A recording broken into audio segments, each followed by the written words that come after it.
as much as they're high on him, they're not very pleased with a lot of his play.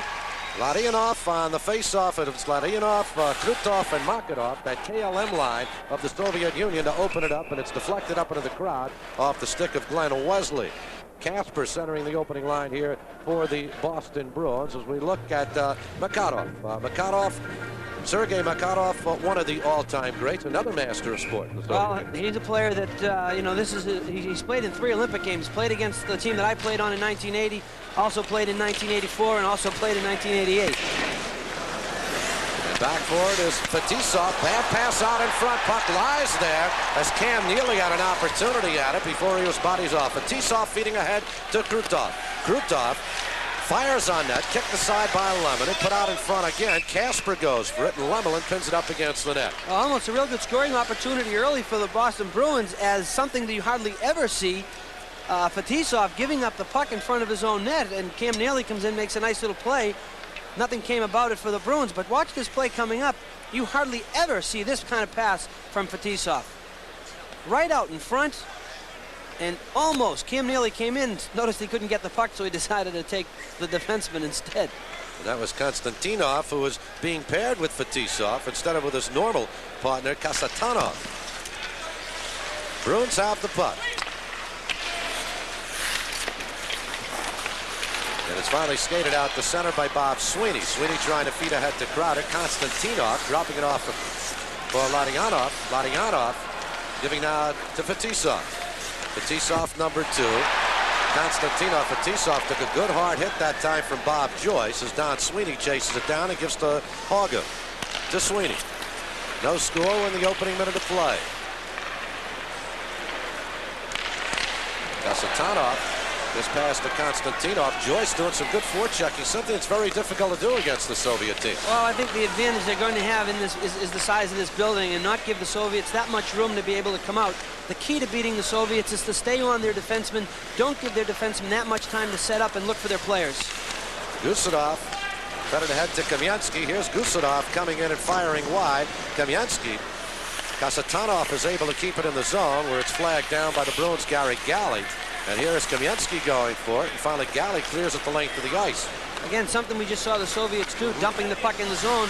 You never see them do that. They hardly ever do it. But again, this building is going to control some of the play that they would normally like to be able to do. Yeah, there is a big controversy. Oh, the small rink, will it hurt the Soviets? I think if you took the Soviet team and brought them here and had them play a full season, they most probably would adapt even better because of their great skating and puck handling skills. I think so. I think you'd see them change their style a little because, as you said, their skating abilities, they probably would forecheck differently and maybe dump the puck in a little more because of their speed and quickness, be able to get to the puck. But it is more of a disadvantage, this building, more so than, say, the Islanders building, because it is a lot smaller here. Kasper wins the face-off from Bakeoff, and another hard check that time by Cam Neely as he took Gusadov down. This is Kasatonov. Bad pass again. Neely intercepting. Some very uncharacteristic errant passing by the Soviets as Carter dumps it in. Neely chases down. Gusadov takes him down. Kasper and Bakeoff go for it. And finally, Kasatonov is able to control the puck for the Soviets. Ahead to Bakeoff. Kasatonov, the shot by Kamensky just goes wide. He got a bit of room on that far side. And just one timed it on net. Stelnov, Igor Stelnov, number 21, shooting it back. Wesley will chase down. Instead, Lemelin feeds it out ahead to Carter. This is Malakoff.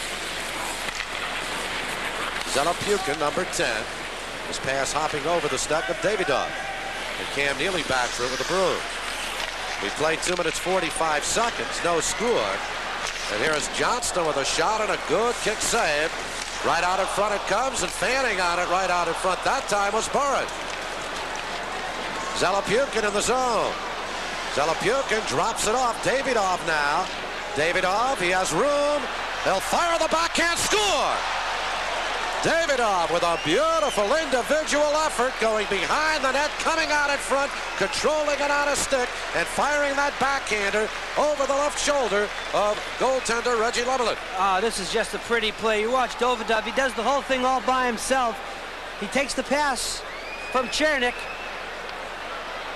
That's right, Chernik to Zelopukhin, who now gets it off.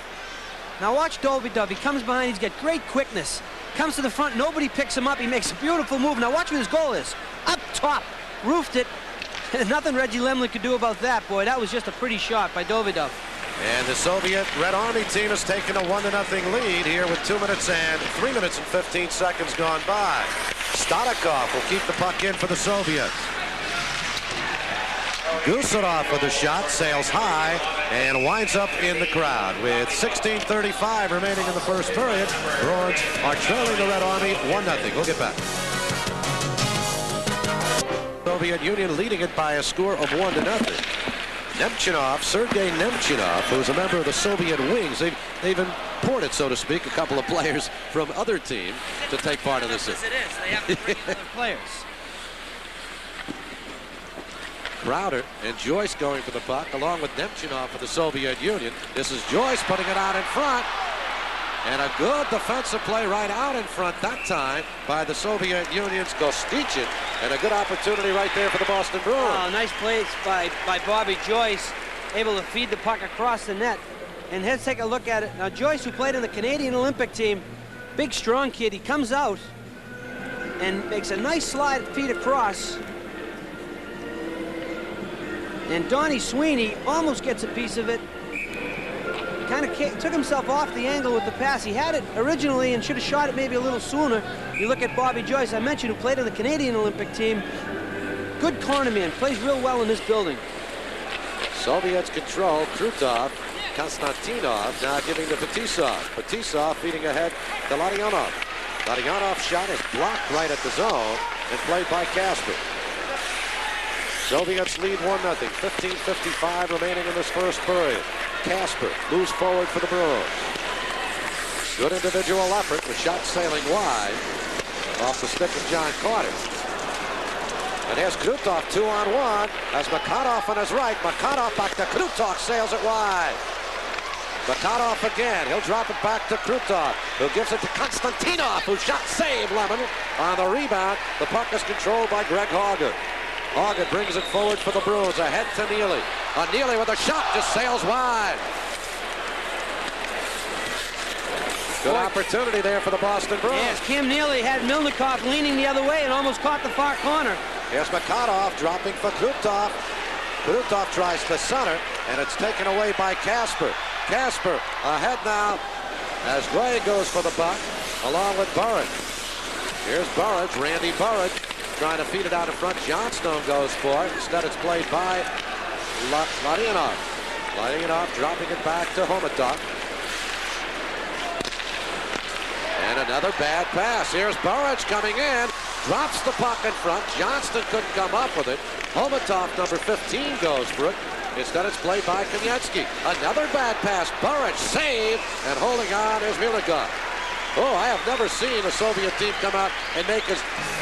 In tennis, you'd call them unforced errors. I mean, one right after the other.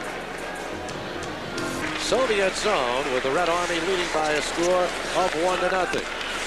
Crowder tries to put the puck in front for the Bruins, and that one just sailed wide. And Milnikov really never saw that one. Davidov dropping it to Zelopyukin. Zelopyukin for the Soviets. Davidov, no penalty call, and might easily have been one as Davidov kind of tackled Galley. Zelopyukin in front, the shot sails wide. Good opportunity right there, standing right on the doorstep.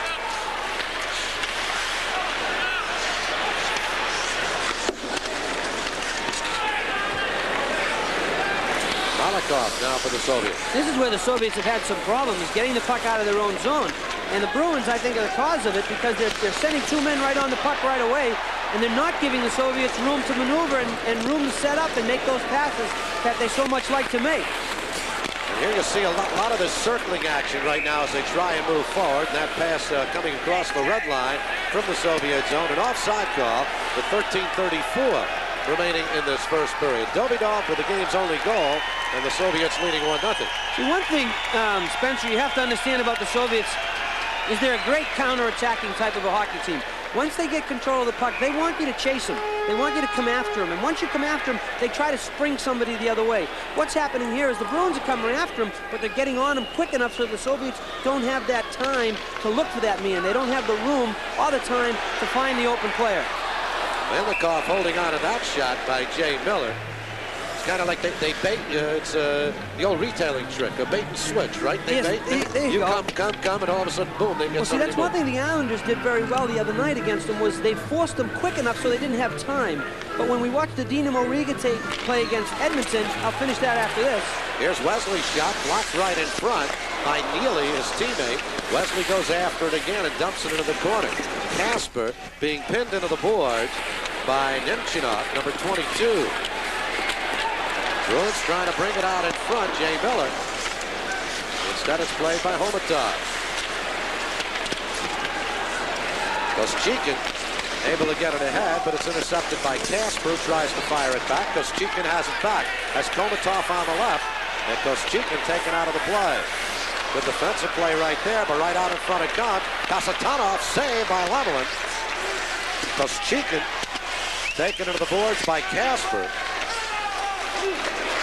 And Alain Cote has it for the Bruins. Feeds it ahead on the right wing to Jay Miller, who dumps it back to center. 12:35 left first period. Soviet Red Army 1, Boston Bruins nothing. Shots on goal, Soviets 4-3. Great kick save on Gay. Another giveaway, and Johnston set Gay up perfectly right in front. Burridge back behind the net. He is collared there by Ladyanov. Ladyanov, and now Fetisov has it. Vyacheslav Fetisov feeding ahead at the red line to Putov. Johnston intercepts, try to find Burridge on the left wing. Fetisov again, chased by Burridge. Feeds ahead, Hawgood blocks it down. They're really trying to get that home run play, Spencer. They're really looking for that man floating out around the blue line and the red line and trying to spreak him free. Here's Terry Crowder now for the Bruins, feeding it up ahead to Hawgood. Hawgood and Konstantinov, number 16, go for the puck. Konstantinov wins the puck, but loses control. Joyce fires high.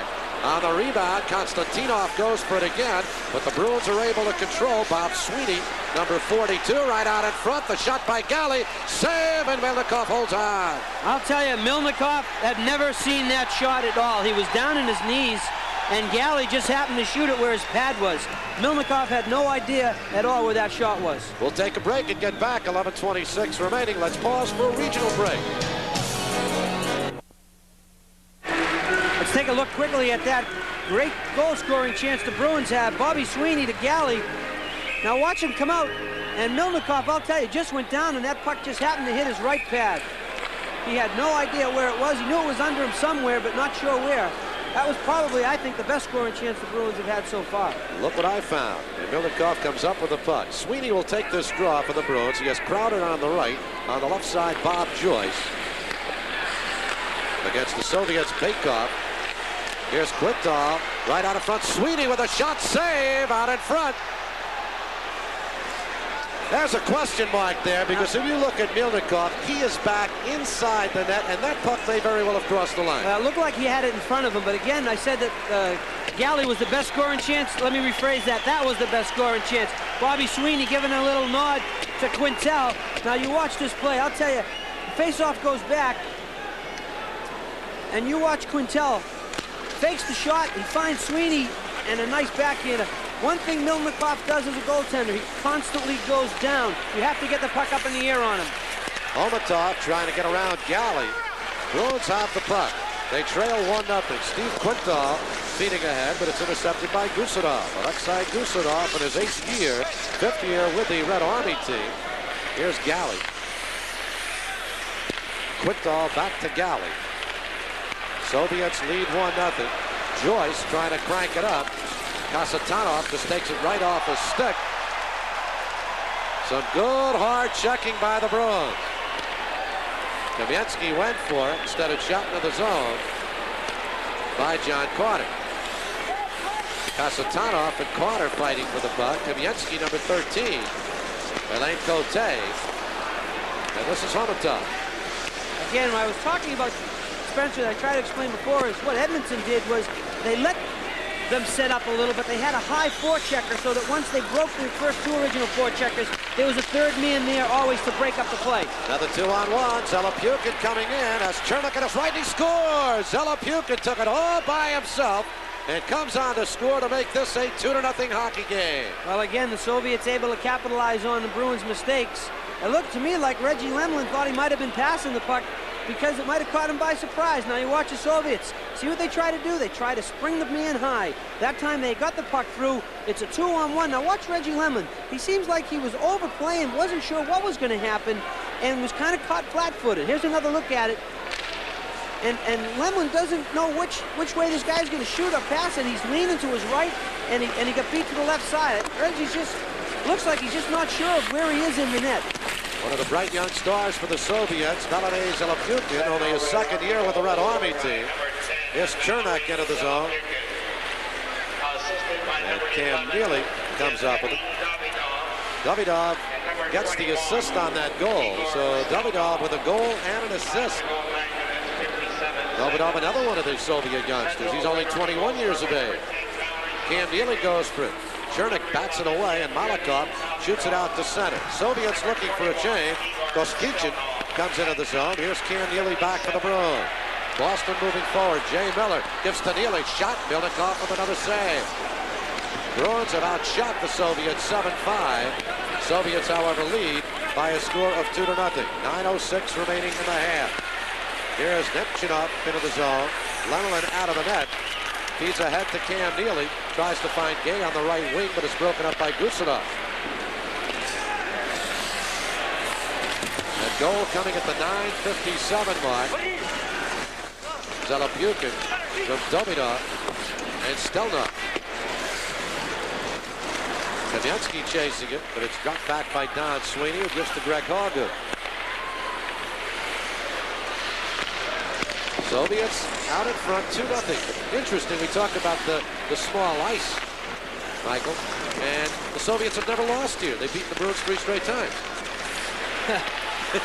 Well, so much for theory, huh? You're right, but I'll tell you, one thing we have been able to see is the Soviets are making mistakes they normally do not make, and I think that is partly because of the Bruins forechecking, and the other part because they don't have the room that they would like to be able to move the puck.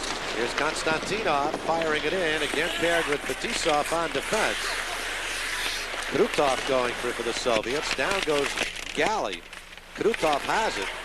Back to the point it comes, but too far from Konstantinov. Here's where they'll try to spring somebody. They'll bring it back. Nothing sets up. Watch Krutov. They're starting to circle. This is what they do so well. Again, a nice job there by Crowder. Crowder's pass intended for Joyce. Sweeney with the backhand, and Milnikov with the save.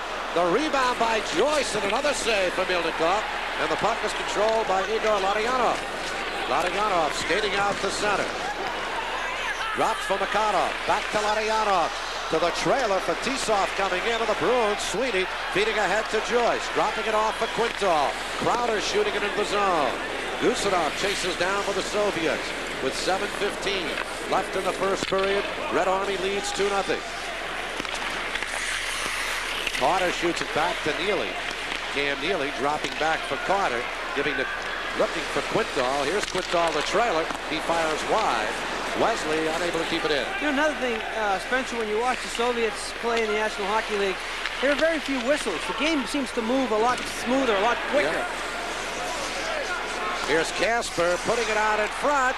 Neely's shot just sails a little bit wide. Gusarov was kind of on his back, and Neely was just kneeling down, kind of trying to tee it up.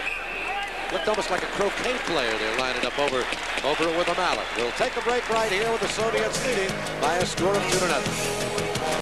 Here at the Boston Garden, 6:37 remaining in this first period. Soviets leading it by a score of 2-0. And Malakov, off the draw, sends it back into the neutral zone. Gay for the Bruins. Here's Wesley, couldn't control it. Lemelin's pass knocked down by Zelepukin. And then Cote winding it around for Gay. Johnston goes for it. Johnston has it for Boston. Trying to feed out in front to Burridge. Johnston again. The puck hopping on its head. Burridge now chases down for the Bruins. Johnston. Cote will come over to help out. Zelepukin has it for the Soviets. Gay makes a nice move to avoid Davidov. Gay into the zone. We have yet to have a penalty call in this hockey game. I'll tell you, it looked like he caught a knee right on his own knee. I thought it might have been a tripping call. see Paul Gray limping off. Gay played on the '84 Olympic team, for the United States Olympic team, 1984. Watch Gray come into the shot here. Looks like he catches a leg right there. Yep. And I'll tell you, that's a leg trip, but you should never criticize the officials because he doesn't have the second angle that we have, right? But Terry can do it. Yeah, he did. He knew. Coach O'Reilly, he knows. It wasn't a trip, it was a hook. It was hook. It was something. It was something. Sweeney on the face-off of the Bruins against Sergei Nemchinov. Soviets lead 2-0. Here's Hawgood. Nemchinov intercepting. Dropping back for Kasatonov, one of the Soviet great defensemen. Alexei Kasatonov, his 11th year with the Red Army team, number 6. Here's Homatov. And Homatov will just skate it back. Again, if they don't have anything mounted, they'll bring the puck back and they'll look for something else. Koschekin, backhander, kick saved by Lumberland with 5:19 remaining in the first period. Captain Keith Crowder of the Bruins. This is Hawgood. Pass deflected, and almost another opportunity for the Soviets as Nemchinov was coming in. Sweeney chasing down for Boston. It's Don Sweeney and Bob Sweeney. Jay Miller tried to center it out in front. Nemchinov has it for the Soviets. Stolikov, number 3 for the Red Army. 4:45 left in the first period. Red Army team leads it by a score of 2-0. And goals by Davidov and Zelepukin. We haven't had a penalty in this game yet. Makarov dropping Fetisov. Fetisov puts it in front. Makarov just couldn't control it off his skate. Makarov again puts it in front. The right out of the stick for the Bruins, Wesley, who feeds ahead, and an opportunity for Cam Neely. Here's Neely coming in. Fanned on it, now puts it in front. Galley shot saved by Milnikov, and we've got a whistle. We've got a penalty coming up. Neely came flying in, and there will be a hooking call and a power play coming up for the Bruins when we return right after this.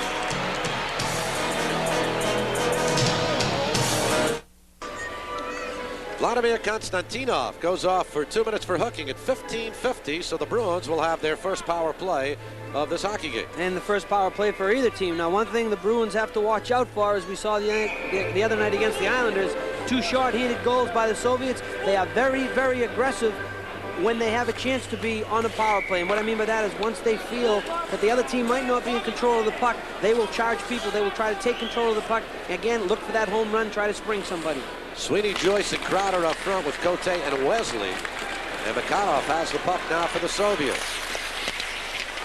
Something we're seeing more and more in the National Hockey League. We're seeing the great offensive players killing off penalties, and this is something the Soviets have done. Well, the Soviets feel that, you know, just because you're killing a penalty doesn't mean you just have to give up 2 minutes of the game. Here's Joyce for the Bruins, and then Cote.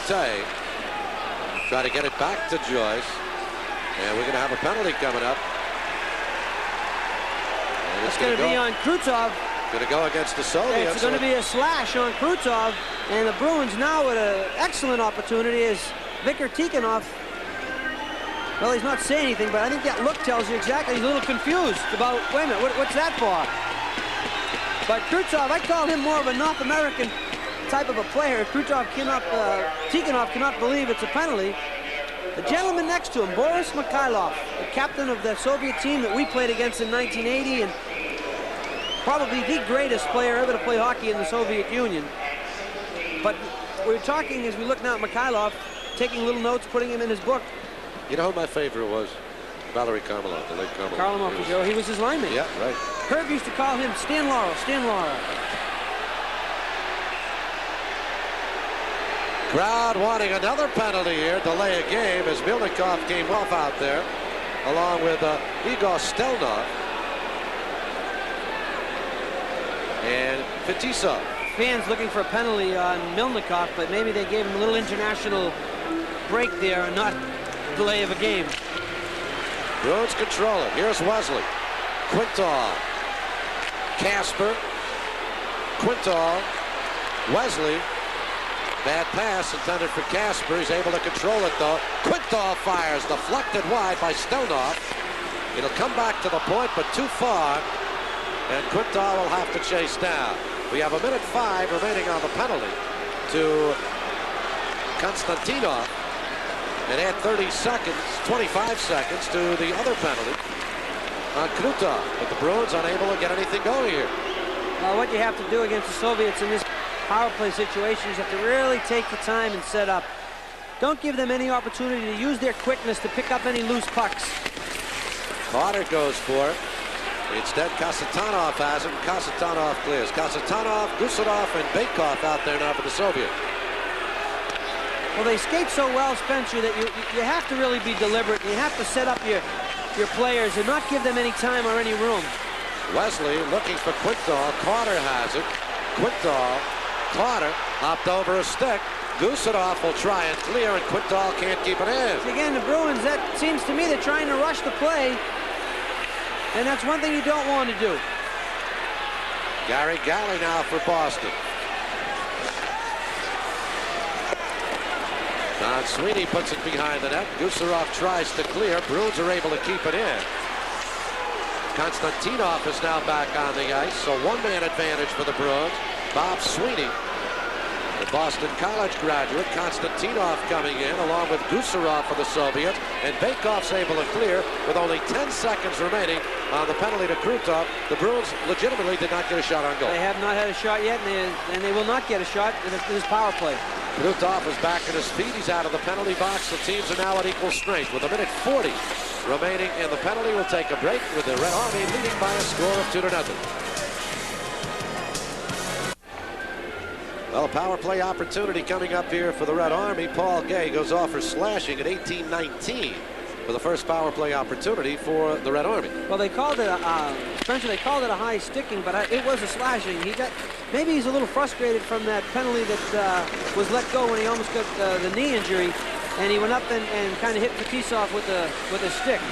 Here's Fetisov getting it to Kasatonov. See the circling action now. Krutov, Makarov, Alain Cote able to knock the puck down. But the Bruins able to clear. Greg Johnston getting it down to Milnikov. Bruins out shooting the Soviet Red Army by a margin of 11-6, but the Soviets have been able to capitalize on those opportunities. Fetisov, Larionov giving to Krutov. Vladimir Krutov trying to skate it in. It's deflected away by Alain Cote and cleared by Wesley. With 40 seconds remaining in the first period, Soviets lead 2-0. Harry Sinden, general manager of the Bruins, kind of a pioneer in those great Soviet National Hockey League series, going to be Michael's guest in between the first and second period. Here's Kasatonov with a shot. Makarov was right out in front trying to deflect it home. Fetisov. Krutov, 15 seconds. Kasatonov goes for it, and the Bruins may have an opportunity. Neely coming forward. As Hall got on his left, couldn't find him at the blue line. Fetisov after it. And Vladimir Krutov feeds it out ahead, and that is it. As the horn sounds here at the Boston Garden, a good first period for the Bruins, an excellent first period for goaltender Sergei Milnikov, and Reggie Lemelin allowed a couple of them to get by him. Goals for the Soviet Union by Davidov and Zelopyukin, and the Soviets lead it by a score of 2-0 after one. Right now, let's pause for a regional break. Pukin did it all by himself. Well, here they are trying for that home run play. It's a play that they like to use. He throws the puck out hoping something can happen, and it's deflected. Now all of a sudden the Bruins can't control it. It becomes a 2-on-1. Now Valery Zelopyukin right here, number 10. It's a 2-on-1. He looks like he's going to pass. He doesn't pass. He makes a nice move. Now Reggie Lemelin, it looked like he wasn't sure whether he was going to make a move to his left. Looked like Lemelin was leaning to his right, and Zelopyukin picked the far corner. Again, only 6 shots for the Soviets, but they were able to capitalize on 2 of them. And Mike, you made reference earlier to the way the Soviets will like to draw you back so then they can move forward real quickly. And here's a good example as they drop the puck back into the neutral zone and try and draw the Bruins up. Yeah, exactly. There's nothing happening. There's nobody they can really move the puck to. There's no break. So here they are. They're going to throw the puck back. They're going to wait. See how the Bruins are coming after them? Then they're trying for the home run. But look at 3 Bruins right in the neutral zone. Soviets are not able to do anything. That's the key. If you get too many men chasing them, then... Soviets, Tikhonov and Fetisov are kind of at odds. Of course, Fetisov might become a member of the New Jersey Devils, and he still wonders why he is not a member of the New Jersey Devils. And they've been kind of battling verbally. Mikhailov puts it out in front. Well, I think the main reason why they've separated him a little is because they feel that maybe Fetisov can bring Konstantinov along a little.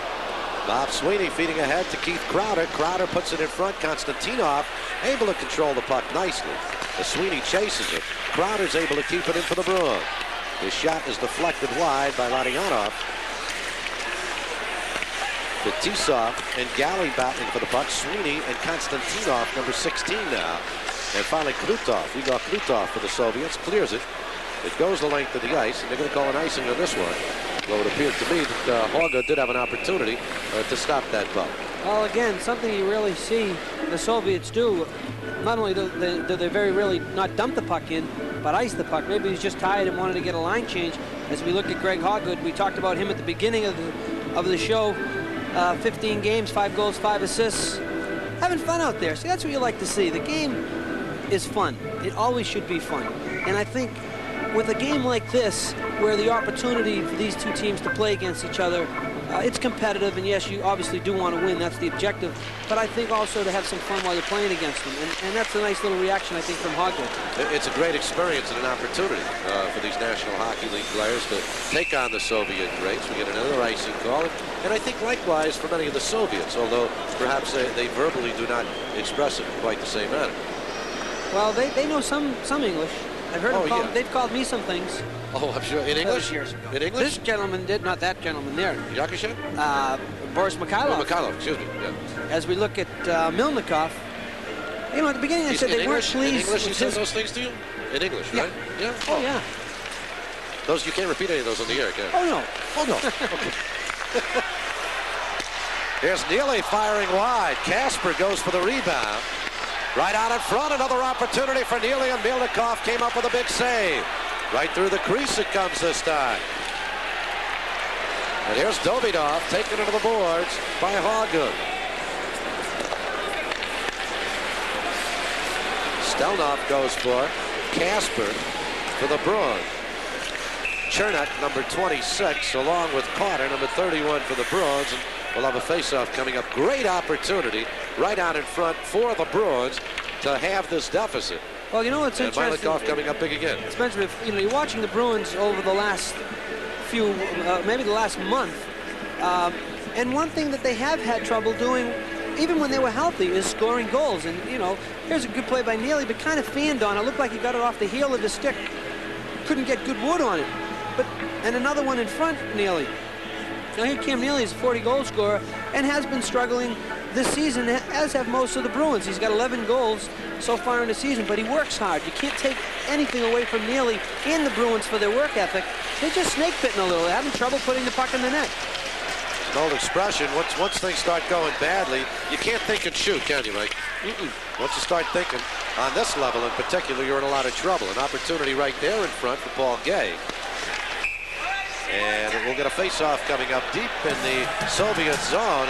And Gusarov taking a little bit of flack from Jay Miller of the Bruins. We'll take a break with the Soviets leading 2-0. With the Bruins trailing by a score of 2-0. Johnston will take the face-off for Boston against Baikov. And the Soviets control. Kamensky tries to make a nice move and took a good, clean hip check that time from Gary Galley.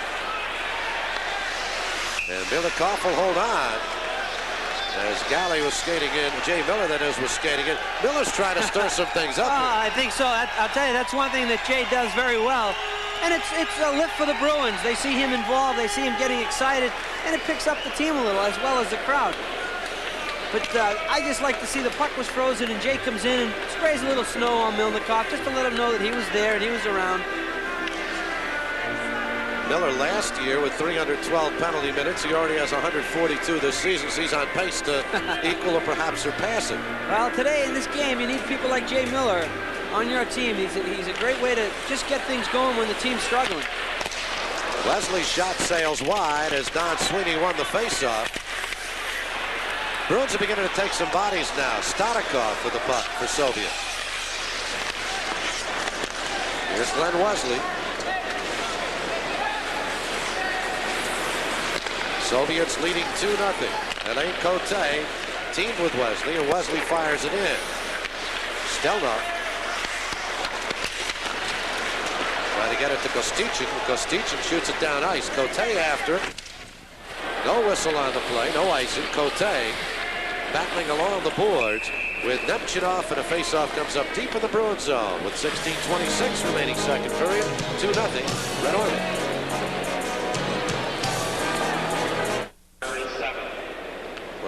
Great rising stars of the Soviet Union. Actually, he's risen far enough. Remember the great KLM line? Up until last year, his line had been the leading scorer in the Soviet Union since 1981. And the line that replaced them is the second line in the Soviet Army team. That is the line. Kamensky, Homatov, and Baikov. And this year it's changed around again. Ladyanov's line has become number one. Nice feed by Makarov to Ladyanov. Back to Makarov. Oh! There you see the amazing teamwork as Ladyanov found Makarov in front, and Lemelin came up with a big save. Konstantinov crashed into the boards by Neely.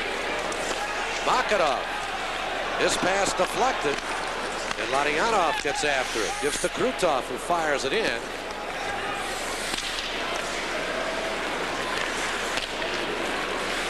And Sweeney now for the Bruins. Took Greg Hawgood. Hawgood tried to put it out in front, and Fetisov was there, and he loses to Casper. Well, that's a couple of times we've seen Fetisov just give the puck away in front. Great backhander, and what a save by Milnikov as Gary Galley fired a wicked backhander, and Milnikov just plucked it out of the air in a very nonchalant manner. Well, again, it's something the Bruins have to do with Milnikov, is they have to get the puck up in the air on him.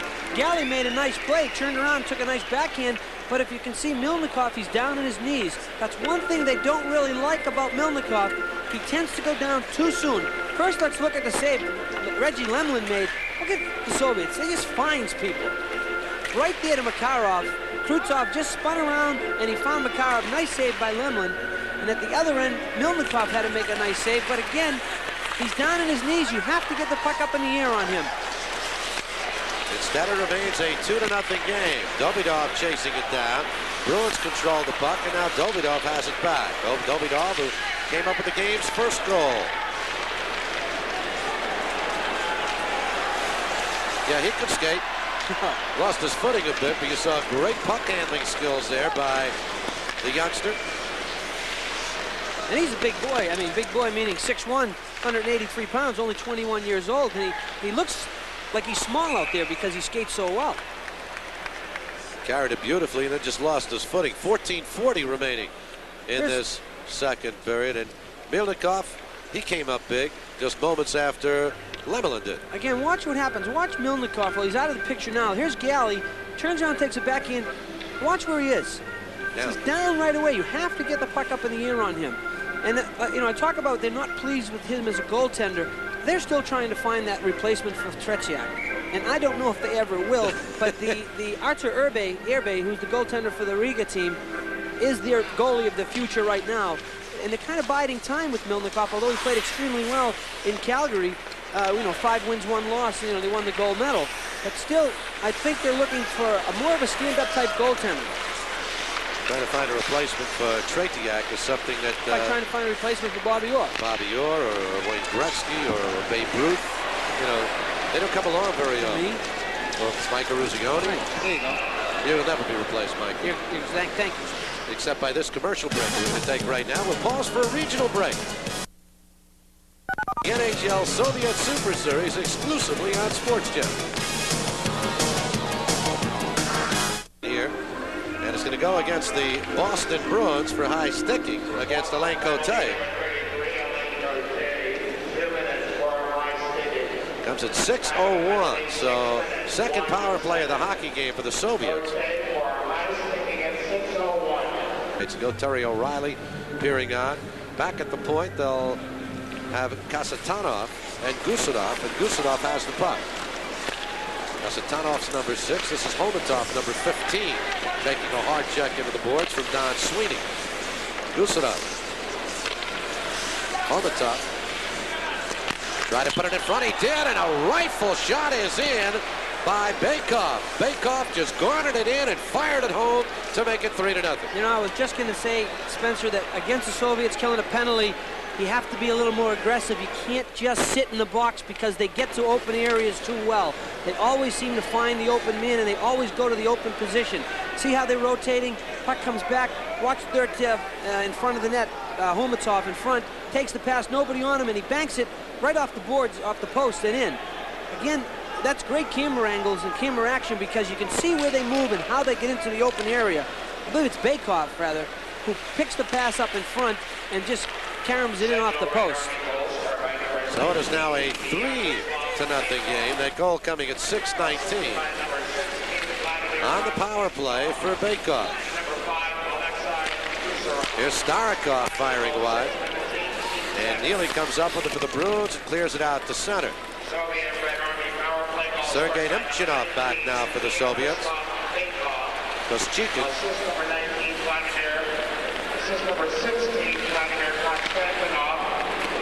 Nemchinov. Zelopukhin. And Zelopukhin is taken down on the play by Steve Kasper. Well, again, that's a typical Soviet play where he looked like he was going to take the shot. It wasn't a bad angle shot, but he decided not to and try to get a better angle. But in the National Hockey League or any place, you'll see that shot being taken. Miller fires it wide. Neely goes after it.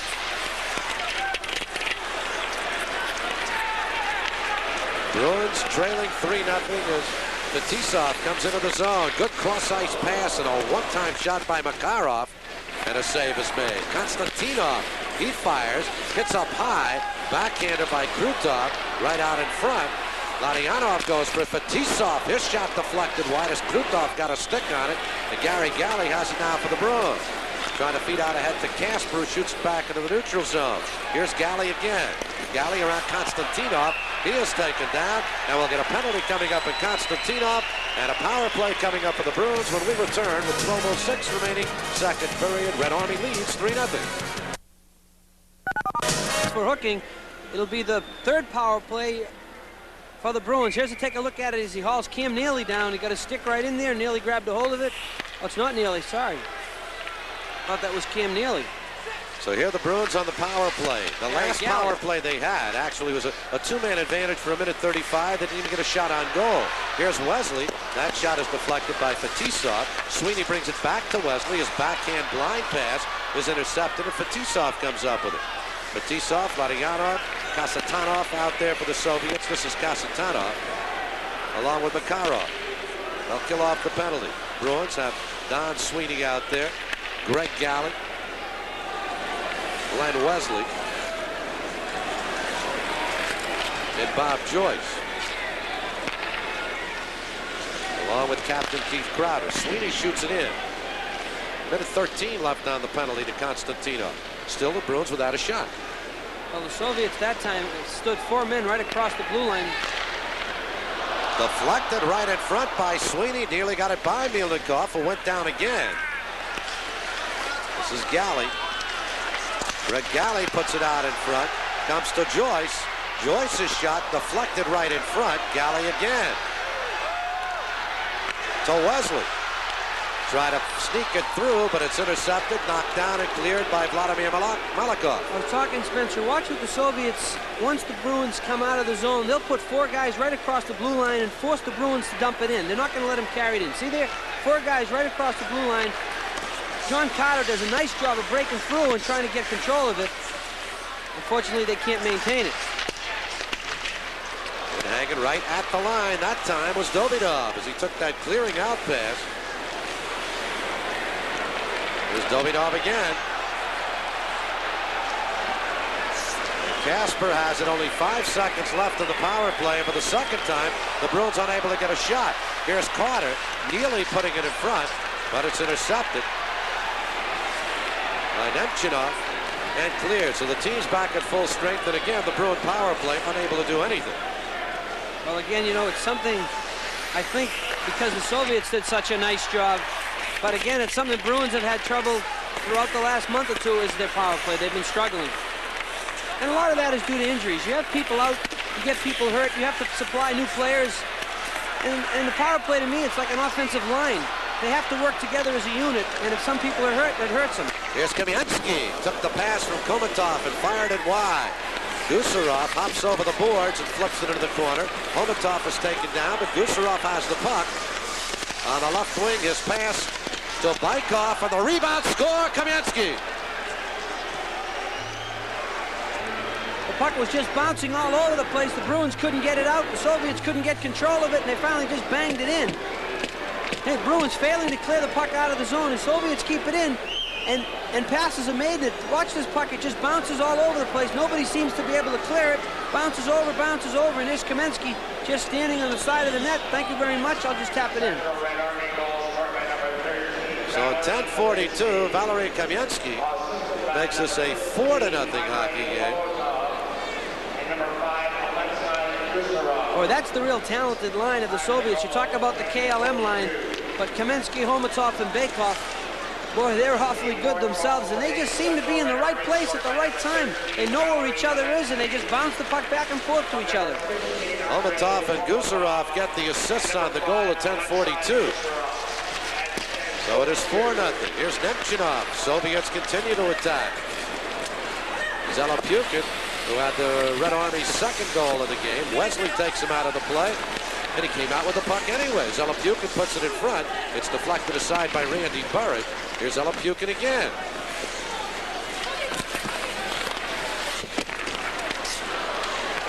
And a save made that time off the shot by Nemchinov. Nemchinov again.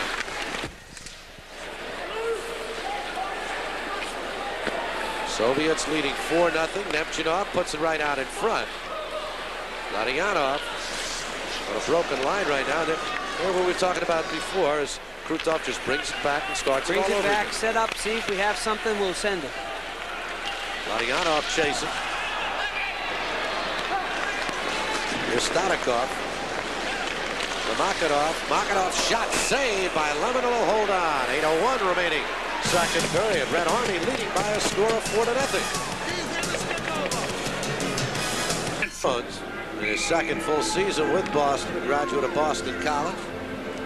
And he's from Concord, Massachusetts. Historical Concord. Historical Concord. That's right.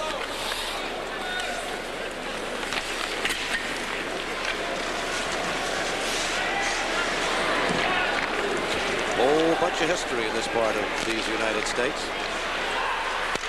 Here's Crowder. Well, heck, Michael Ruzioni lives in these parts of the United States. I mean, that's important. Hargood keeps it in. To Michael Ruzioni and his family it is. And to all of us. Here's Larionov. I just seen Spence that the Soviet team just seems to be a step quicker and able to get to loose pucks and just to be one player ahead of the Bruins. And a lot of that, I think, is the fact that this is a depleted Boston Bruins team. This is not the same team that the Bruins started the season with. A lot of injuries. Ray Bork, of course, the most notable, but just in this game, Gord Kluzak out. Arthroscopic surgery at the beginning of the season. Billy O'Dwyer's out. Craig Janney, the fine rookie from New England, is out. Mike Talbot, Andy Brickley, Alan Patterson, Lyndon Byers, Dave Jentz. Channel Super Series doubleheader taking place tonight, and a penalty on Keith Crowder and a power play coming up for the Soviets. Now Keith Crowder's going to get his elbow up just a little too high. Watch it right here. Now that could have been a right lead or an elbow. I'm not sure. On number 16, I believe that's Konstantinov. So again, what you don't want to do against the Soviets, especially when you're trailing by a score of 4-0, is take any penalties. Well, last power play the Soviets had, Baikov scored 18 seconds after the power play got underway when Alain Cote went off. Soviets lead 4-0. 6:40 remaining in the second period.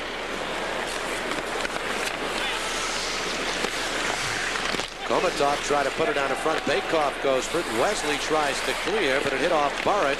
Here's Komatov. Komatov giving goodbye Bakov. Komatov, he's got a lot of room. He fires. Lemon with a save off the left arm. Kamensky goes for it, along with Bakov.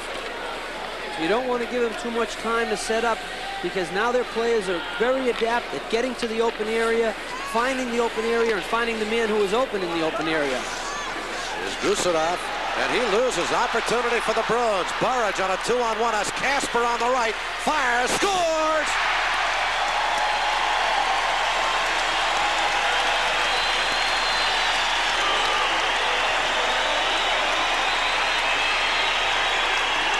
First, you see this, finally the Bruins get a little aggressive, and number 12, Randy Burridge, picks off the loose puck, and he goes in. Now watch Milnikov. See, he goes down right away. Burridge is able to sneak it between his pads, and it trickles in. But again, a little more aggressive. They pick up the loose puck, force the Soviets to make a bad play. Watch Burridge with a shot. He goes down, it trickles right between his legs.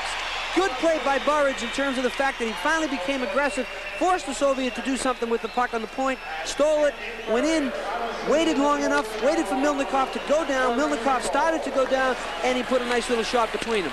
Short-handed goal for the Bruins makes it 4-1. Mike, it was kind of interesting, though, because Casper was covered, and Kasatonov did not try and cut Burridge off the way he might have been able to. Well, I think what he decided was, I'm going to take Casper, and we'll let Milnikov will take the shooter.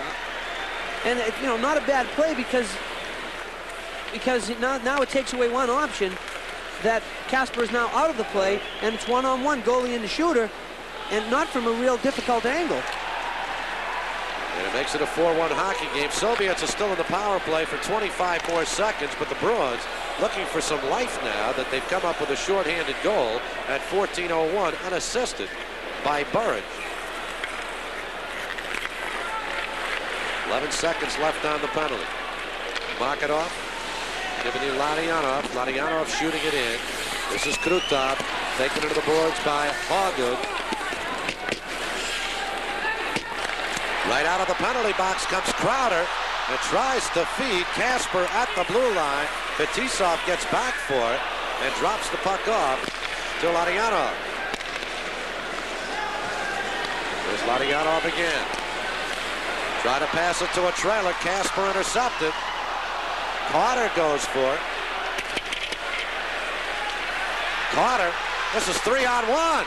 Carter put it in front. Oh, what a play by Fetisov. On a 3-on-1, he just got a stick in front of it and saved what appeared to be almost a certain goal for the Boston Bruins. I'll tell you, John Carter made a great play. We'll look at that when we come back. Here's a look at the replay. Nobody seemed to be able to get control of the puck. John Carter comes out with it 3-on-1. He does everything he should do. He gets the goaltender out. Look at Fetisov on his back, on his stomach with his stick extended, intercepted the pass. But Carter did everything he had to do. He had the goaltender coming towards him. He had the Bruin at the side of the net. Tip he had to Fetisov.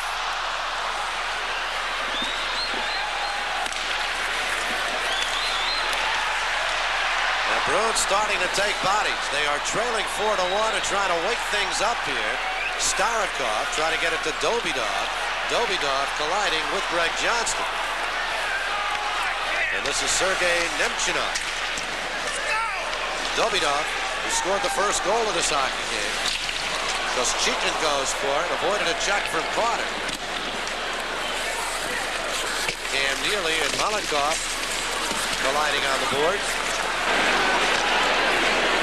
Well, we haven't seen too much of Koschekin tonight. He's a youngster. He's only 20 years old, drafted by the Winnipeg Jets.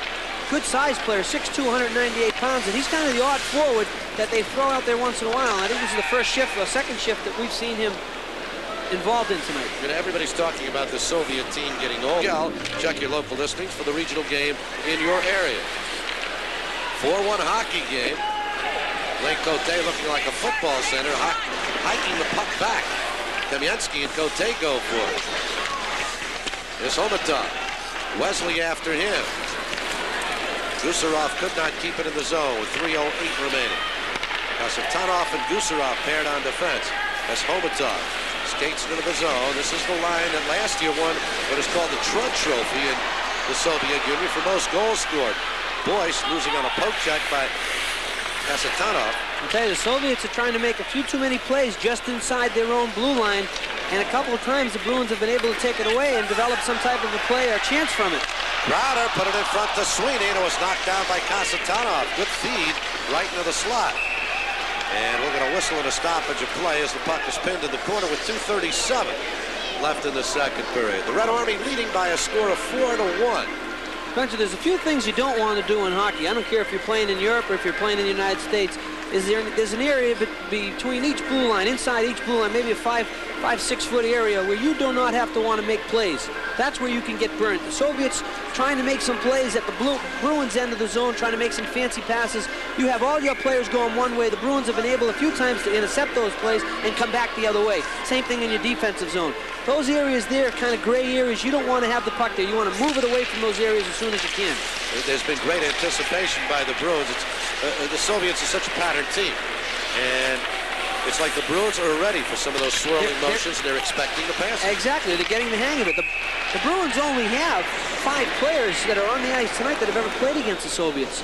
And it's a distinct, different style of play. And you have to adapt to it, and you have to be able to play against it. The more you play against it, the more you understand what they're trying to do. Go back to 1980 and the Olympic Games against this gentleman's team. Well, we had 6 months to prepare for them. Okay, but you guys were prepared. You knew fully all those styles. We had watched them play. We had known the style of what they were trying to do. We adapted our game to the European style of play. The Bruins, this team here, they don't have time to adapt. They're playing against the St. Louis Blues Monday night. That's the important game to them. This is experience. There's valuable lessons that they can learn out here. Davidov taking a real hard check from Don Sweeney with 2:09 remaining. Here's Malikov back for the Soviets, feeding ahead to Evgeny Davidov. And another hard check that time by Greg Johnston. Well, the fans like that. They like to see the Bruins get into this game a little more. They are a physical hockey team, and they haven't been physical that much tonight, this afternoon. Scoreboard reads 4-1 in favor of the Central Red Army. One thing you're not going to be able to do against the Soviets, you don't intimidate the Soviets. Years ago, you thought you could be able to do that, but not anymore. Here's Krutov. Save, Lemelin, able to clear it aside. Right out of the stick of Paul Gay. Burridge loses control. Krutov tries to feed it ahead to Makarov. And Fetisov is back for it for the Soviet Union. Vyacheslav Fetisov. Oh, wicked check by Cam Neely as he took Konstantinov down. See, the Soviets, they have nothing going, they'll bring the puck back. Nothing's developing, they'll bring the puck back. Bruins just have to keep doing what they've been doing throughout the game. Don't chase too much. Don't have too many different gaps between where the puck is and where the next Soviet player is. Let them have it there. They're not going to do anything with the puck there. They can't score any goals. As the game moves along, you remember trailing by 3 goals. I mean, this is just typical vintage European hockey. They have a 3-goal lead. We're okay, but the Bruins don't want to commit too much because then they'll spring somebody the other way. Krutov with the puck now. We'll have to wait for Makarov to clear the zone. 25 seconds remaining. It's almost like a skating drill. Well, this is what they do so well.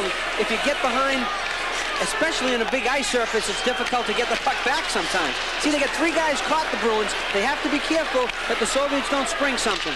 Looks like Dean Smith's 4 corners. Yeah. Galley with a shot right at the buzzer, and the save made out in front. Well, the second period ends in a flourish for the Boston Bruins as Milnikov comes up with that big save right in front on Cam Neely. Neely is upset. He felt the penalty should have been called, but none was. And you see Neely over there talking to referee Gregson. I believe Neely got a penalty, and I'm not sure what it's going to be for. We'll hear it right now. Nearly 2 minutes for roughing. Well, him and Krutov were going kind of toe-to-toe, and I agree with Cam. I think it could have been 2 calls. If you're going to call Neely, I think you should have called Krutov also. So the situation will be when we start the third period, the Bruins will be a man shy for the first two. After 2 periods of play, though, it is the Soviets. Find the open area. And I talked about it during the period. This is a good angle. This is great camera angles. Look how they find not only the open man, but the open man also goes to the opening. You see Bakoff right at the bottom left of the screen. Watch this little pass right through to him. Nobody on him, and he banks. He makes a nice shot. He beats Lemlin. It banks off the post and in. But they're able to go to the open area. They're very smart and very adept at knowing where they are on the ice. And the man who has the puck is very good at finding. The Bruins have trouble clearing the puck out of the zone here. Soviets are all over him. And then it's like a ping pong game. The puck finally comes in front of the net. Watch, the Bruins try to clear. They can't clear it. And now it just bounces all over the place. They try to feed somebody in front. Bounces up in the air again. The Bruins unable to clear it. There you see Kamensky just sitting at the corner, just waiting for the puck to come to him. It does. Lemlin has no chance, and he bangs it in. But again, the availability to be in the right place at the right time, kind of know where they were. And I'm not saying that the Bruins aren't able to do that, but it just seems lost to the same Red Army team. Watch Randy Burridge, number 12. Well, that's what we talked about, was the Bruins finally taking the aggressive on the power play. And Burridge does. He goes out in the point, forces a bad play, and he comes in. Watch Milnikov. He starts to go down, and Burridge does a nice job of sliding it across and putting it between his legs. But again, one thing the Bruins had to do that period, and one thing it seems that they did not do, but they did it later in the latter part, was like this. You have a shot at getting after him and forechecking and becoming aggressive with him and maybe getting the puck back. But sometimes, and that's what makes the Europeans so difficult to beat when they're playing in Europe, is if they do get ahead of you, you're in trouble. Power play to start the period with Cam Neely off for roughing. And the shot by Fetisov. The save is made by Lemlin. And he may be hurt. You saw Fetisov just crank that up and one time it perfectly under. Boy, he does it so well. And looks like Reggie got down there a little early. And the puck right up the top of the pads on his bare part of his body. There's that little space when the goaltender goes down at his knees where his pants just don't quite cover everything. And I think that's where it caught Reggie. But you talked about Fetisov as we look at Andy Moog, who's the backup to a goaltender who, in my estimation, in the Olympic Games was outstanding against the Soviets. He made some sensational saves for Canada. Kasatonov keeps it in. Mikhailov goes for it, and Fetisov has it. Fetisov puts it back behind the net, and intercepted by Kasper. Kasper and Fetisov going for the puck, and the Soviets control. Fetisov giving Kasatonov with 19:20 left in this third period. 1:20 left on the period to Cam Neely. Fetisov will just drop it back. I see the Bruins are standing 4 men across the blue line and telling the Soviets to dump it in, but the Soviets don't want to do that, so it's going to be difficult for them to get it in. Well, they're in now as Krutov came in, but it's shot right back by Wesley. See, by bringing it back, it's going to be difficult for the Bruins to put 4 men across. Now they've got 3 across. And here's Krutov into the zone. Kasatonov. Fetisov drops for Makarov. And a pass behind Kasatonov. Vyacheslav Fetisov giving to Ladyanov. Here's Makarov. Kasatonov, number 6. Fetisov tried a one-timer. He fanned on it, but out in front, an opportunity right there for Krutov. Oh. Now, you're talking about the puck bouncing well. Here's Fetisov half fanning on a shot and nearly sets up a goal as it comes immediately to Larionov. Well, Larionov was all alone in front and then made a little pass between his legs. Take a look at this. Want to be a little fancy. Here's the pass to Fetisov. He fans on it, but all alone. Watch his back behind his back to Krutov.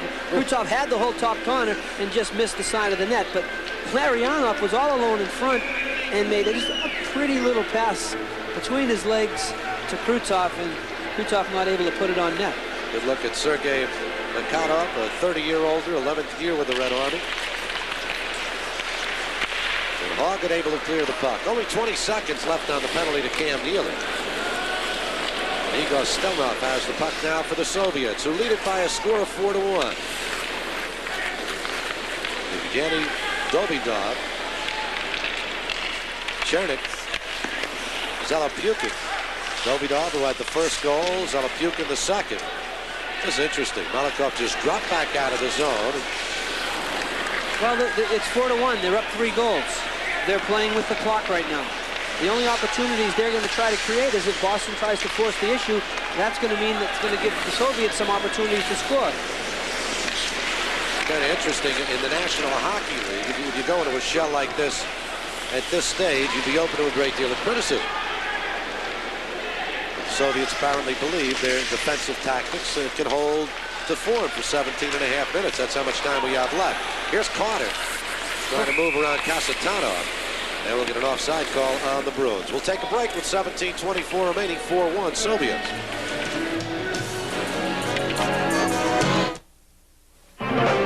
Because this is part of their offense also.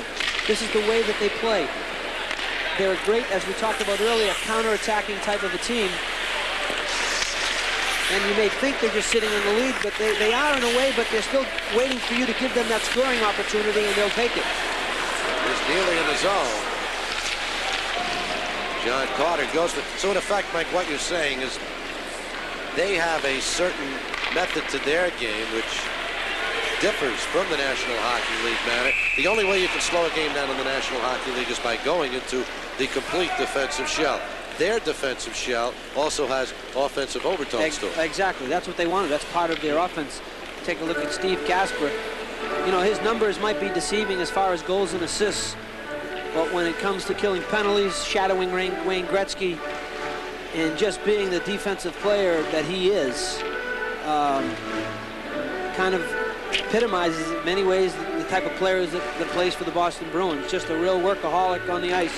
9 power play goals last year. Was second in voting last year for the Selke Trophy, which goes to the top defensive forward in the National Hockey. He's your Doug Jarvis type of player. Oh, yeah. Delapukin, saved by Lemelin. Here's Wesley. 16:35 remaining. Bruins are trailing 4-2. And Bob Sweeney now for Boston. Dropping for Wesley. 4-1. It's New Year's, the holiday season. They gave the Bruins a goal. Here's an opportunity. Koschekin comes in and scores. Well, there you go, Michael, what you were talking about. They may be in that semi-defensive shell, but looking for the breakdown, and they got it. And Koschekin wasted no time. Another one of the youth core. 20-year-old Pavel Koschekin makes it 5-1. There's the Bruins trying to cross-ice pass, intercepted by the Soviets. Here's Koschekin. Breaks in all alone, and again, finds the hole. Look at the hole between Reggie Lemlin's legs. Really looks like Reggie's struggling a little in the net. He commits real soon. Koschekin waits, sees the opening, puts it between his legs. So it is now a 5-1 hockey game, with the Central Red Army out in front. Pavel Koschekin. Oh. Here's another opportunity, and Larionov, Krutov that is, save made by Lemelin. Well, again, able to spring that man free. Krutov just shot it right at Lemlin. Looks like he was trying to put it between his legs. Lemlin did a nice job of standing up, and it was a stick save. And here's Mikhailov, Fetisov. Larionov giving it to Krutov, poked off a stick by Alain Cote. And Fetisov will drop the puck back now to Igor Larionov. Rink wide to Krutov. Knocked back once again by Alain Cote. Whoops. Fetisov going at it. I'll tell you, Fetisov took a real cheap shot, and I believe it's Johnson. Greg Johnson, he hit him with an elbow, and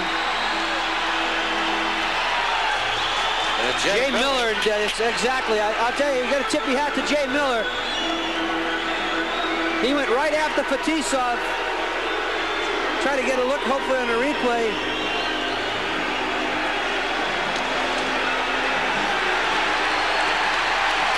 And Jay Miller wants more of Vyacheslav Fetisov.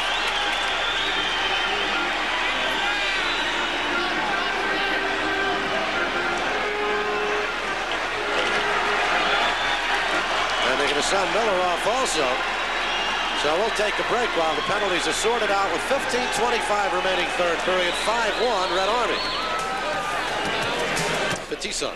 And I'll tell you, he deserved 5 minutes for that one. And you know, it looked like he was going to hit him with the hip, and then bang, he just threw that elbow up. But he's talking to the interpreter. And Miller gets 2.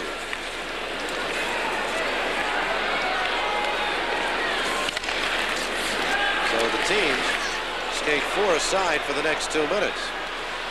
Makarov dropping it back for Krutov. This will be interesting right now. The skating styles the Soviets have only 4-on-4, so there's a little more room for them to maneuver. This is Makarov with the puck. The skater right back out. They'll wait for an opening and they'll look for an opening. What the Bruins have to maintain is there aren't that many gaps, and if there are any gaps, they try to close them up as quickly as they can. Now it'll go the length of the ice, and we'll get an icing call right here. In the meantime, the Soviet team held on to that puck for 50 seconds. 51 seconds have expired on the penalty. More important for the Soviets with a 4-goal lead that's 61 seconds. At the Bruins, 51 seconds, the Bruins don't have an opportunity to get back in the game. Well, that's the way they play. As we look at Greg Johnson, doesn't look like he has any injury. At first I thought maybe he had his nose busted, or maybe his teeth were a little loose. He was just jarred by that check by Vyacheslav Fetisov, who you see in the penalty box, a 9-time All-Star in the Soviet Union, 13th season. He's played 12 years with the Central Red Army team. He's a I believe it's a captain or a sergeant in the Red Army. I think he's a major. Major in the Red Army. That's bigger than captain. Oh, well, that's right. It's bigger than sergeant, too. Except the sergeants run the Army, they tell me. At least in this country, that's what they tell me they do. Malakov. The cooks run the Army. It's right. Stelnov. Oh!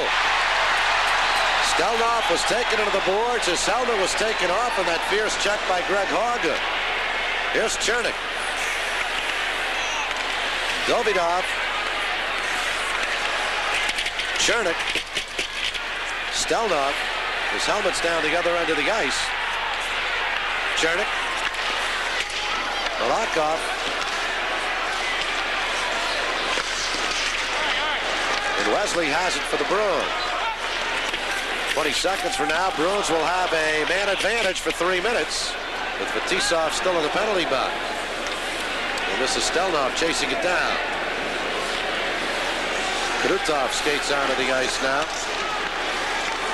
Kasatonov ahead to Krutov as Baikoff on the right. Here's Baikoff. Power play now for the Bruins. Steve Quintal out there. He has not seen much action tonight, taken right off his stick, and the Soviets will try and kill a little time right here. Well, this is where you have to watch out for the Soviets. The Bruins are going to be very aggressive to try to get back in this game.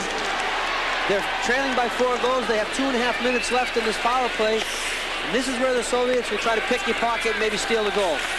Soviets leading 5-1. And for the Bruins, Randy Burridge tries to put it in front for Crowder. Backhand attempt, and what a save off the backhander by Gary Galley once again by Milnikov. Well, Gary Galley falling down as he shot that really couldn't get as much on it as I'm sure as he wanted to. But again, Milnikov down, and Galley almost being able to sneak it between his legs like the Burridge goal. Here's a look at it. Now watch Galley. See, it's a little behind him. He's falling. He still does a great job of getting a piece of it. Almost trickle. Look at Milnikov's not sure where it is, so he puts his glove behind there to see if it, make sure it doesn't trickle in. Interesting, you keep pointing out that the Bruins are shooting low. Milnikov goes down, and yet I don't really, off the top of my head, remember a Bruins shot rising off the ice in this hockey game. Well, that one was a tough case of Galley not being able to get a hold of it. I mean, the shot he got off, considering the circumstances, was excellent. Exactly. And he got some pretty good velocity on it. Yes. Here's Greg Hauger chasing down. 2 minutes, 5 seconds remaining on the penalty to Fetisov. And the Bruins will skate it out. Dave Kasper will fire it in. Cam Neely puts it in front. Stonikov. Hauger keeps in, fires, save Milnikov, and clear by Konstantinov. Minute 45 left in the penalty. Pavel Koschekin's goal at 3:40, the only score of this period. 3-1 in favor of the Soviets. Kasper trying to sneak through, but Karov blocks him up. Here's Neely. Wesley. Hauger, that bouncing puck one time, and it goes right through the crease. Kasper had an opportunity. Kasper again. Score! Neely puts it home, and it's 5-2. Oh, what a real pretty play. Nice give and go. Here's the first chance. It was deflected wide. Here's Neely with the puck. Casper's going to sneak off to the left. There's Casper at the bottom. He gives Neely to Casper, and he just kind of deflected it. Boy, what a pretty play by Neely. You look at the blade of Neely's stick. Here comes the pass. Casper to Neely. Now watch Neely. He just kind of turns the stick, turns the blade just a little, and maneuvers the puck into the far corner. Pretty goal. So it is now 5-2, and the power play still exists for the Bruins, with Fetisov off of that 5-minute major. And a great goal right there for the Boston Bruins. Cam Neely putting it home. That was Neely from Joyce and Casper. Power play goal at 8:20 of the period. 11:33 remaining in the third period. 5-2 now. Soviets lead. Well, the Bruins need another goal on this power play.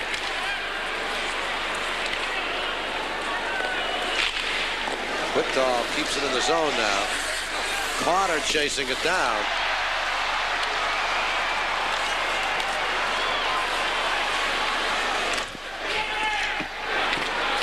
Ladianov for the Soviets. Here's Quintal. He'll fire. Save out in front. Grado is right on the doorstep. Quintal goes cross ice. Save! Milnikov off the shot by Bob Sweeney, and a beauty. He got a lot on the shot, but I think he got it up a little too high.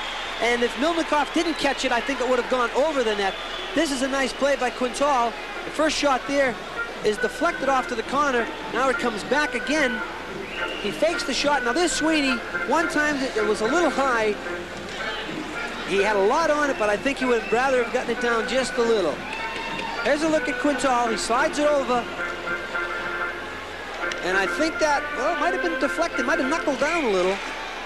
Good decision by Milnikov, obviously, to make the catch, but I think Bobby Sweeney would like to have that shot just down a little more. So remains 5-2, 33 seconds left on the penalty to Fetisov. Wesley's shot was deflected wide. On the rebound, Hallgood goes for it. Here's Stonikov for the Soviets. Tries to clear, and he does. And here's Davidov chasing down. Lemelin beats him with the puck and winds it around to Cam Neely. 15 seconds left on the Fetisov penalty. Neely taken down by Konstantinov.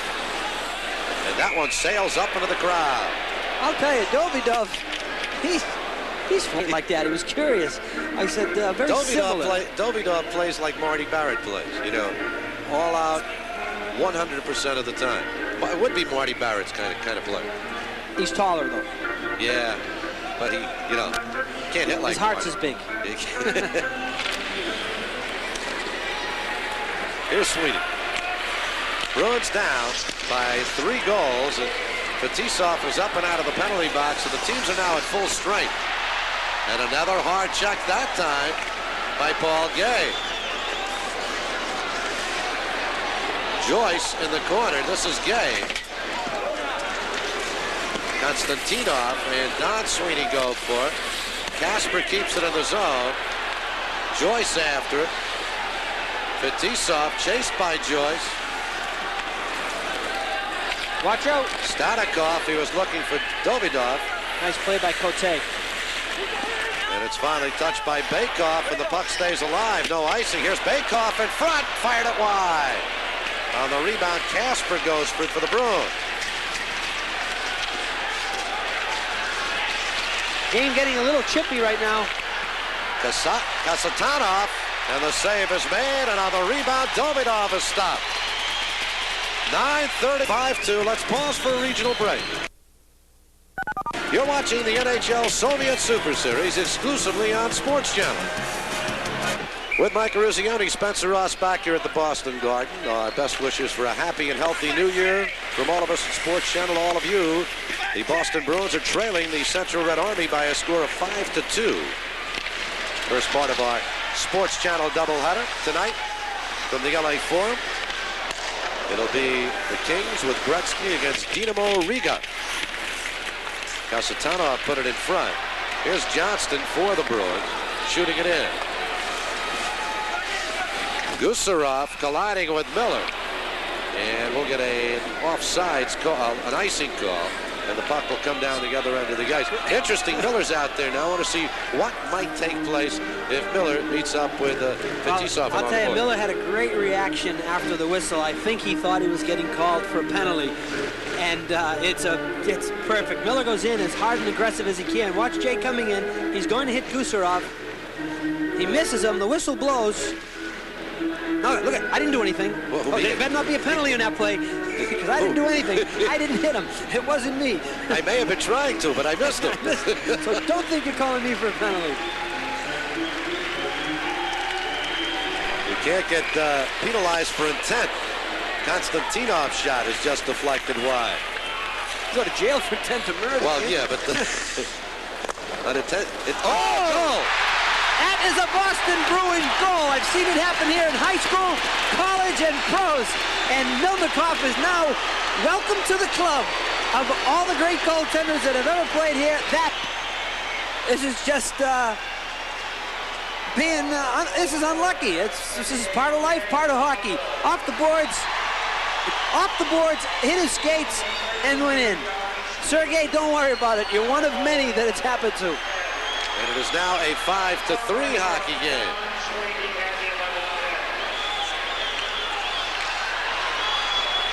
Larionov comes into the zone. Don Sweeney tries to clear it out. Konstantinov, 5-3 now the score. As Hoggood gets the goal and Don Sweeney gets the assist to make it a 5-3 hockey game. And we're going to take a break here. Let's pause. Barry Gregson, you never saw it. I can't believe you called it. You never saw it. They have Keith Crowder for tripping. Not a good time for the Soviets to have a power play because Boston was back in the game, or is back in the game. I should say it's 5-3, 8 minutes and 14 seconds left to go.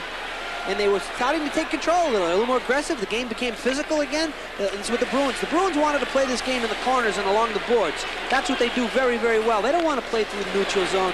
They don't want to get into this fancy dance stuff. They want to go at it.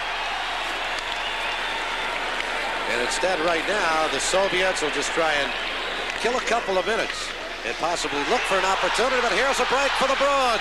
Kasper coming in. Saved by Milnikov. An opportunity for Kasper to narrow the margin to 1. Larionov for the Soviets. And there's Wesley firing it down the ice with 1:05 remaining on the penalty to Crowder. Burridge will keep it in the Soviet zone. Fetisov is able to work it free, giving it to Gusarov. Kamensky. Valery Kamensky fires in. And Lemelin.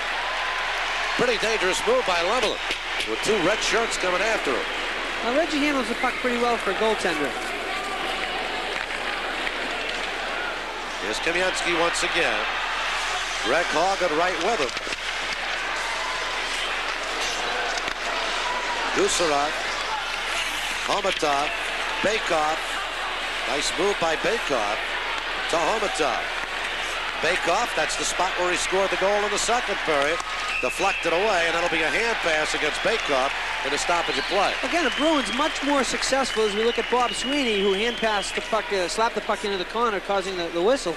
But when they're more aggressive, especially killing the penalties, the game tends to go back into their area again. Here's a play by Steve Kasper. Does a nice job poke checking the puck away, or it's poke checked away by Sweeney rather. Here comes Kasper, and he just couldn't get it up quick enough. He goes to his backhand. He's trying to get it up top, and it was almost like he was pulling his body away from where the puck was. It was extended too far, and couldn't get the whole blade of the stick on the puck and get it up top as quick as he wanted to. It was kind of a fan shot again. So it has now become a 5-3 hockey game. You see Kasper talking with Reggie Lemelin. Talking earlier about Kasper. Last year, offensively, he had his best year, 26 goals, 44 assists. Well, he comes to play every night. You have to respect his work ethic. Here we go. There's a collision between Gusarov. There's Kasper. Oh, he should have taken it himself as he fed it to Burridge. I think he was afraid that Burridge might have gone offside. Burridge tried to slow down. Here's Burridge's shot, blocked by Kasatonov. And Burridge gets it over to Kasper. Back to Crowder, who's out of the penalty box. Keith Crowder after it, along with Bakov for the Soviets. Crowder And Bakoff fighting for the puck. Kasper comes out with it out in front to Burrett. Shot is deflected. Quintal after it now for the Bruins. Crowder comes up with it. But it'll come down the ice with 5:58 remaining. And Greg Galley will chase it down. Soviets changing the fly. That's what the Bruins want to do. They want to keep the puck wide. They want to keep the puck up against the boards because that's what they do well. Steve Quintal trying to put it in front. Knocked down. Here's Kasper. Bruins putting on a good offensive pressure situation here on the Soviets. For the first time, you almost get the feeling that the Soviets are hanging on a little bit. They do have that 2-goal lead, and we'll take a break with 5:24 remaining in this third period. Mr. Tikhonov's hockey team is leading by a score of 5-3. Off the face-off, the Bruins control it. Don Sweeney. Bob Sweeney at it. Up into the air it goes. Joyce after it, along with another number 27, Koschekin.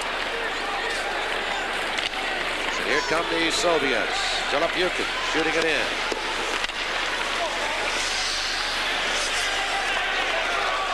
Bruins running out of time. Paul Gay giving to Glenn Wesley. Wesley's pass off Bob Sweeney's skate. And shot back by Konstantinov. Alain Cote to Glenn Wesley. Wesley ahead to Gay at the blue line. Deflected down, and Konstantinov has it with 4:43 remaining.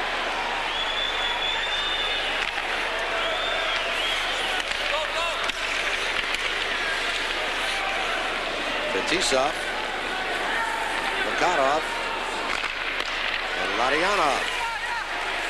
Here's Kasper. Alain Cote for the Bruins to Kasper. Try to make the move and very nearly did around Larionov, and the puck was deflected away. Fetisov again with 4:10 remaining. Igor Larionov coming forward to Krutov. Dropped it for Makarov, but he wasn't there. No, Makarov circled out of the zone. I was surprised because you could see exactly what Krutov was trying to do. Kasper goes for the puck. Neely nearly made that one happen as he deflected the puck away in front. Here's Neely again. Malakoff after him.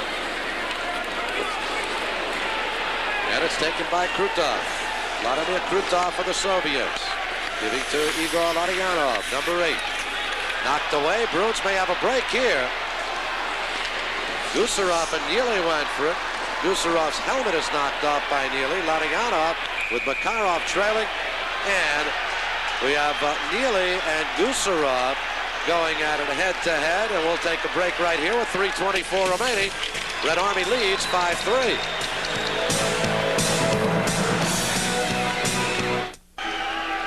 Three minutes and 24 seconds remaining. Viktor Tikhonov's team is leading Terry O'Reilly's team by a score of 5-3. The Red Army 5, the Boston Bruins 3. Red Army led it 5-1 earlier in this period. Here's Galley's shot deflected way back, about the 25th or 30th row. It's beautiful Boston Garden. When I say beautiful, aesthetically, it's beautiful like something that's been lived in for a real long time. No, it's not modern. Look at those banners hanging from the rooftop, and it may go the way of all old buildings very soon, they say. Well, you know, you talk about times changing and which is best for the fan. Modern building, elevators, the whole 9 yards, or the history of the place. Yeah, you got to walk up the stairs. A little of both. Yeah, you got to walk up the stairs here. And we're playing a hockey game here in late May. It's difficult. Yeah, I mean, there's no air conditioning in this building. Or a basketball game. No, yeah, exactly. 3 minutes, 5 seconds remaining. But they're going to build a new one right next door. Here's Jalopyukin, the shot blocked in front. And the Bruins skate out. Johnston with the puck. Dropped for Quintal. And a shot back by Starikov. Greg Galley with it now for Boston. As he is chased by Dobidov, and he shoots it in. 2:45 remaining.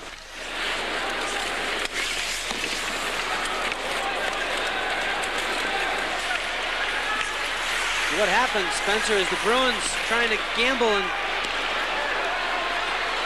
Well, here's Galley with a shot and Melnikov with a save. The Bruins trying to gamble to get some goals is going to create some scoring opportunities for the Soviets, so they really have to work double hard. Jay Miller shooting it in. Make sure they're playing both ends of the ice now. Kamensky gets it over to Homatov with 2:13 remaining. 5-3 in favor of the Red Army. Burridge takes it away and shoots it in.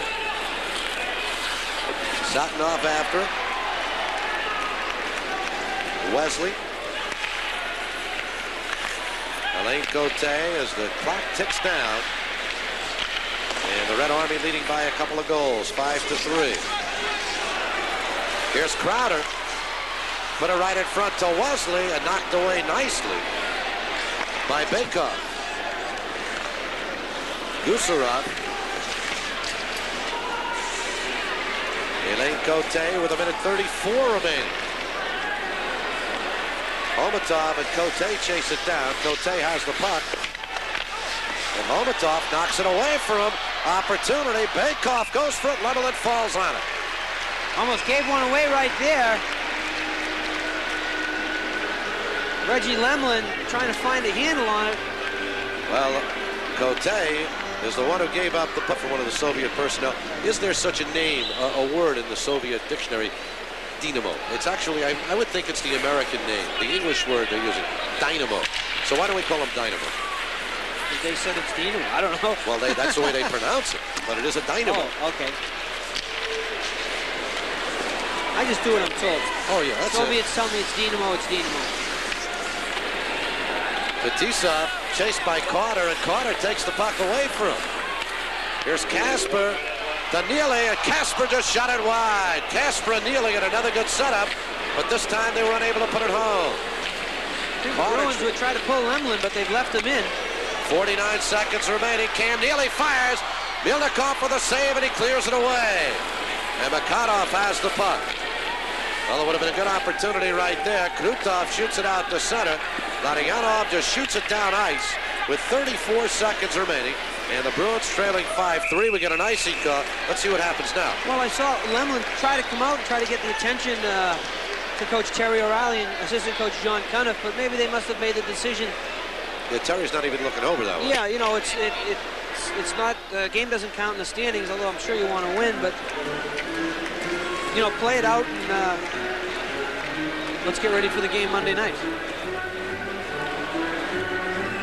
And the Soviet team, the Red Army team, will continue its series at the Meadowlands Arena against the New Jersey Devils. And that game will be Monday afternoon at 1 o'clock. Well, timeout call. Victor Tikkanen talking with his crew. And goaltender Sergei Melnikov, smile on his face. He's played well today. He has played well, and like I said, the only problem they have with him is that maybe he's just trying to replace Tretiak. He's a different style goaltender, and I think to be successful, especially against North American teams, and, you know, come Olympic time and World Championships, I think you have to have that stand-up type goaltender. And remember, replacing Tretiak, you're talking about, Lemelin is going to be pulled, and replacing Tretiak, we're talking about replacing maybe the greatest goaltender the game has ever seen. I mean, arguably. I mean, some people will talk about Bernie Parent and several others, Len Halls, and people like that, but you can make a good case for Tretiak. Well, he's the best the Soviets have ever had. Yes, absolutely. So 6 skaters now out for the Bruins, the empty net. Down the other end, the draw is won. Wesley, the shot by Neely, and it's cleared down ice. Let's see if it's going to ricochet home. No, it's going to go wide. Hoggett after it. He expected an icing call. He didn't get it. Right on that. Hoggett saves a goal right there as Chernik put it right in front. It's shot into the zone now by Kasper and Melnikov. Well, he learned a lesson that last time as the one that bounced it. You know, I was saying it, and I've been to high school state tournament games here where I've seen it happen. I played college hockey here, played Bean Pots and ECAC championship games. I've seen it happen. And you've seen it happen in Bruins games. I've seen it happen in Bruins games. So You know, it's just like playing basketball on the parquet. You know, the bounces, some of the basketball teams come in here and the ball doesn't bounce true in certain areas, and only the Celtics know those spots. That's right. Just like the Boston Guard. Bruins know those little spots. Although it's happened to Andy Moog as a Bruin goaltender. As beautiful as that parquet floor is that they put down for the basketball game. Home field advantage. There are a lot of dead bounces on that floor. But don't ever replace it, and they won't when they build a new arena. They're going to move that floor over. We have 9 seconds remaining. Final opportunity for the Bruins. Again, Casper wins a draw. Wesley shot, save, rebound, Neely score!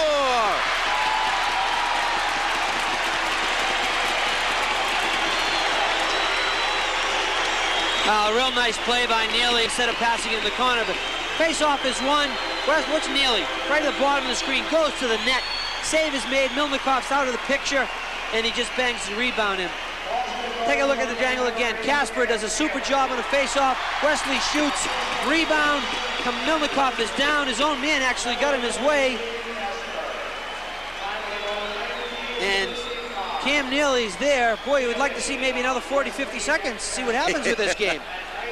Problem is, the Bruins have scored 3 straight goals, but 5 seconds remain. The assists on the goal, Wesley and Casper. And it is now a 5-4 hockey game, but only 5 seconds remain. Lemelin stays on the bench. And the Bruins with the extra skater. It's going to try to win this draw back, and Neely's going. And it's shot just wide of the net by Kamensky, and that'll do it. Bakehoff won the draw, and Kamensky went for the goal. So the Central Red Army team of the Soviet Union has come away with its 2nd straight 1-goal victory over a National Hockey League team. They beat the Islanders 3-2, and in this one, they come away with a 5-4 victory over the Boston Bruins. And the traditional handshake will take place at center ice, and Terry O'Reilly and Victor Tikhonov also exchange handshakes as the Central Red Army team in their bright, spanking new uniforms. That's the best uniforms they've ever had. And I understand was part of the deal of coming over here. The NHL had to pay for their new uniform, which they did. Final score here, the Central Red Army. There you see Terry O'Reilly coming back out into the ice to shake hands. Well, this is what the game's about. Harry Sinden talked about it. It's great for the people in Boston, the fans, the people in this country. Glasnost does exist, and it can be on the ice or just an exchange of nuclear weapons, whatever. It's just great to see this type of game happen. It's great for the Bruins. They've got a big game Monday night, but they learn a lot. Now he's explaining to him that he didn't try to hit him. Yeah. He said it was a shoulder. Yeah, well, it was your elbow. That's exactly what he was trying to tell him. Was I didn't mean to hit him with I tried to hit him with my shoulder. Well, I really think that was the original intent. And then when he